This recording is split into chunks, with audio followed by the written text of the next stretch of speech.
There is a growing literary problem in America today. Let's talk about it. I'm the Tech Boy with Truth to the Tech Boy, and welcome to today's show. So, I went to the library last week to go read some books just for fun. I really like to read. And I went in there, I went into the teens section. According to the signs in the library, it's primarily meant for people aged 13 to 18 years old. I picked up some chapter books, and we're going to get into what chapter books I picked up.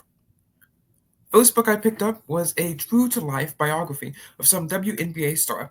Right, she wrote this book in 2021 or 2020, and where it left off, it had she was playing in the playoffs. Right, so the games hadn't concluded yet. I started picking up the book and reading it, and it had two glaring problems. So it started to get a bit boring, so I kind of like skimmed through to see throughout the chapters. First of all, the language in this book was terrible, absolutely terrible. I mean, all kinds of terrible, bad words were being used in this book. A book that was meant to, quote, inspire kids. That was what was put into the forward of the book. It's supposed to inspire people to become better, right? And you know that in 2020 or 2021, when she was on this playoff run, on this playoff tour, she was going to be out there promoting this book to people. And this book had some of the worst language possible that you could put into a book. And it's an autobiography. She wrote it herself. And I think that's a growing problem on some of the books that we see here because in every of the book that I picked up and read had some sort of bad language in it. In fact, on the first page of a book that I picked up and read, it had a bad word right at first page. So I put the book down, put it away. I mean, this is probably, and I'm not condoning it in television and movies, worse than in television and movie, because she wrote the book, she has total control, and she put it in the book herself. Right? And this book didn't have any pictures, so you have to imagine the situation. You have to imagine these words playing out in your mind. I mean, at least on TV, we have the ranking system. You have the rating system, right? You have TV 14, PG 13, where you know that these words are not going to be in there, so you can decide to be in there. But I mean, I was in the teen section. There's no rating system for books, right? And it also shows the lack of self-respect this person had for herself when she put bad language into the book. And anyway, as I was skimming through the book, I went to see through the chapters, see if I could predict what was going to happen. So you had an entire chapter in there talking about her prom. Okay, fine. So I was like, okay, so let's see what's interesting here. The book, I kid you not, was 3 pages long. Sorry, the chapter. The chapter for that was 3 pages long. She wrote an entire chapter that was 3 pages long. That's ridiculous. Why? This isn't even relevant. So I went through, I read the chapter. Let me give you a synopsis of this chapter. Meant for teenagers, apparently, from the vile language that was put into the book. She didn't want to go to prom. Her aunt convinced her to go to prom. Her aunt stole a dress for her to go to prom. She went to prom. Then they took pictures, and that's it. That is literally it. But then it gets worse. Like I said, there was just one trend, bad language going throughout all the books, right? But except for this book, which is really interesting. Actually, I commend her for that because it was a black woman in the WNBA talking about blackness in the WNBA. So she didn't even reference her race that much, at least in the section that I saw. But in every other book that I picked up and read, and maybe it's because it was Black History Month when I went through, and I guess the library might have switched it around. But every other book that I read was either trans, gay, or overtly uh, diverse or black or whatever. Okay, look. So I picked up this book, Escape from St. Hell. And you know what this book's about? Quote unquote transphobia. And as you can see, this is the teen section. There's a teen sticker on here. I mean, this book is literally called Houston Public Library, by the way. So this is in Houston. My trans teen life levels up. I didn't pick up and read the book. I was just picking up to see what interesting things are because, it had an interesting cover. And, yeah. But then there were some other books that I went through. I was basically just picking up books and taking pictures of them. They were just like literally on the shelves. We had no normal books, no normal interesting books at all. Okay, but I think this one might be the worst one of all. I actually got through this book a little bit. I forgot what it's called. You could probably search up the dialogue. Quote: "With all due respect, Principal Newton, I lower my tone and sit down again." This is a girl speaking. "It should be me for valedictorian. I've worked extremely hard these 4 years." Okay, fine. So the entire premise of the book is that this girl and this boy are tied for valedictorian. So she's trying to make an argument as to why she should be valedictorian. right? This is fine. She's worked hard. She's she's shown up to school. She said she hasn't missed a day, at least in the book. Those are some good key arguments, right? But when was the last time this school has had a valedictorian that was not only a woman, but Black and Korean?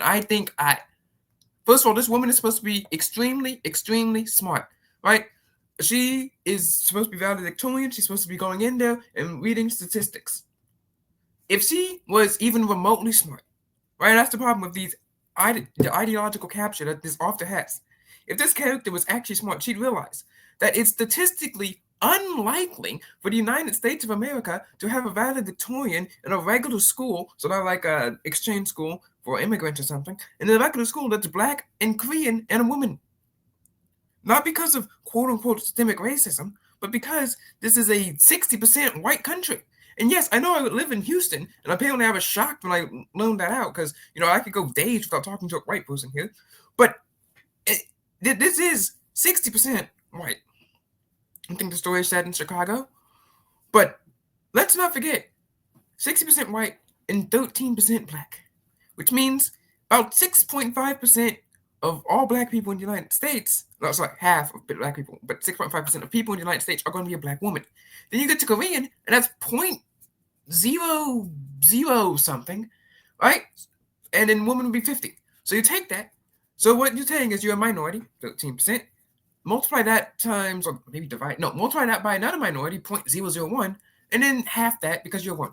And it would be half for a man either, because half and half split. There is literally no chance of that happening. How is that even an argument? When's the last time this happened? It never happened because you're probably like the only Black Korean woman in the school. And that's not even an argument. I mean, it's actually asinine and ridiculous. And this person is apparently supposed to be super duper smart. It also does studies and things like gentrification, climate change, etc., etc. Bunch of random ideas that anyone who's truly smart would know isn't bad or isn't existent. And it's this ideological capture that's in these books that has ruined them for me. And there's more and more books like this. Every single book. I couldn't pass page 26. I actually counted every single book. Had a person of color in it. Fine, whatever. I don't care. But they actually went in full detail having to describe, I am Black. Here's black hair, red, black caramel skin tone, etc., etc. We don't care. It's a book, for crying out loud. You don't have to go and give me this full paragraph-laden essay about this. We had no normal books. None. I mean, why is this in the teen section? If you guys can't see this, it says real talk about sex and consent. I think this book here, The V Word, is about quote-unquote losing your virginity in the teen section, which you shouldn't be doing. The F Word is about being fat and celebrating it. Do we have any real, normal, exciting books like the Spy School series that used to be real, normal, and exciting?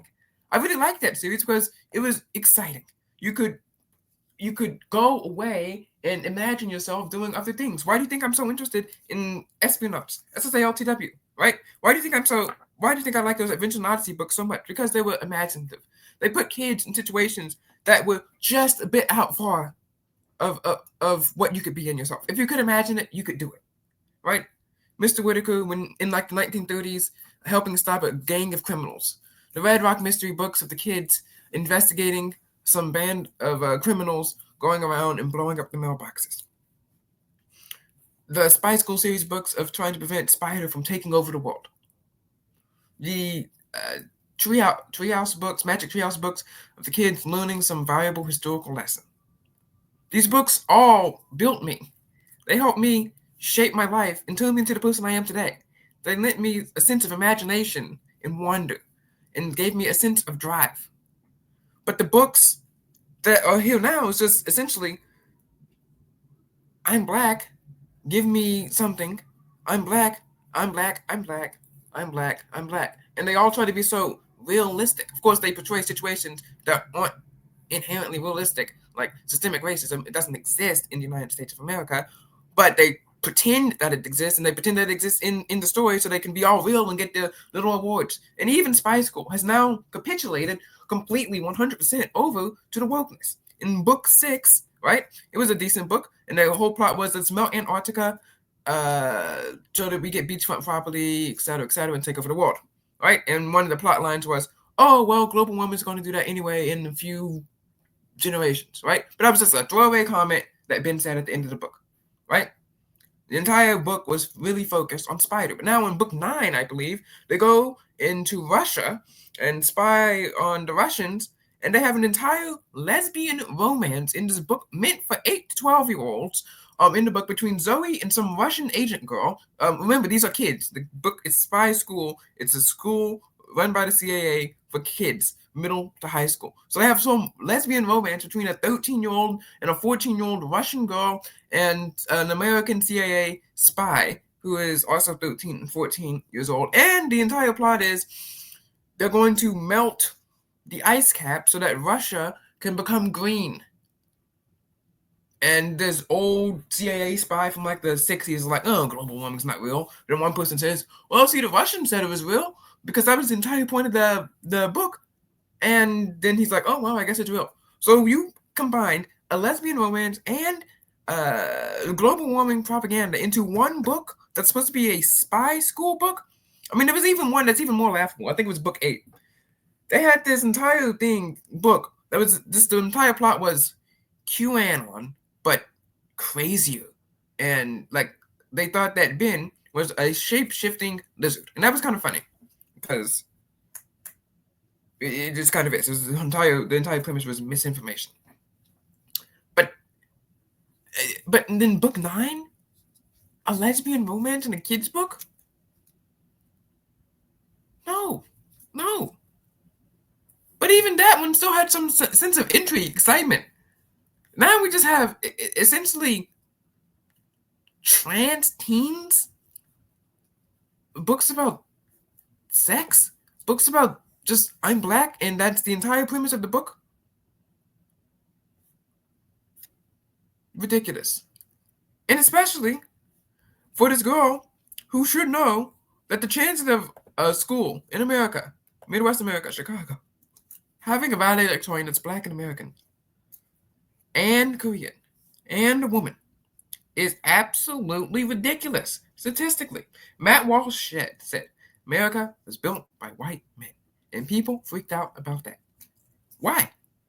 I mean, it was the Constitution, the Declaration of Independence, and all these inventions, and slavery was ended by them.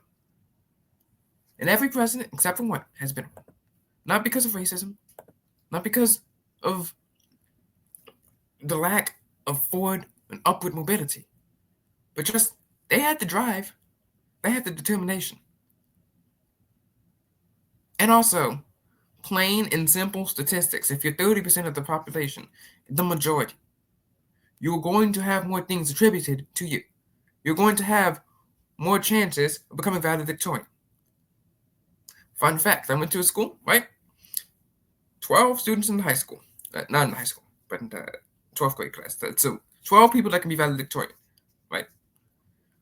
But you have to cut out some of the students that weren't here for long enough for that. So that cut me out. That cut out some of the international students. That cut out about 3 to 4 people. Let's have 8 people here. It was the class ratio was 10 boys, 2 girls. One of the girls got cut out because of the restrictions on like newness and international student, etc. So now we have about a ratio 7 boys, 1 girl. Now the girl could have won, but statistically it wasn't going to happen. And did this girl cry and whine that she didn't win valedictorian, even though statistically the odds were against her, not in her favor? No, it's ridiculous.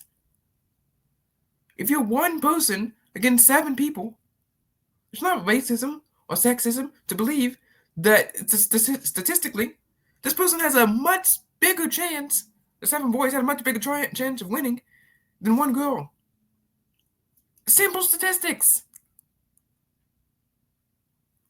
I really don't get how this is that hard for these people.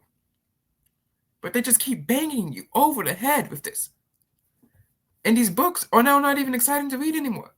Not to mention the cuss words that are in each and every book. The worshipful pursuit of blackness that was in each and every book. The terrible statistics. It was in each and every book. Do we have any more normal books? Absolutely ridiculous. God bless.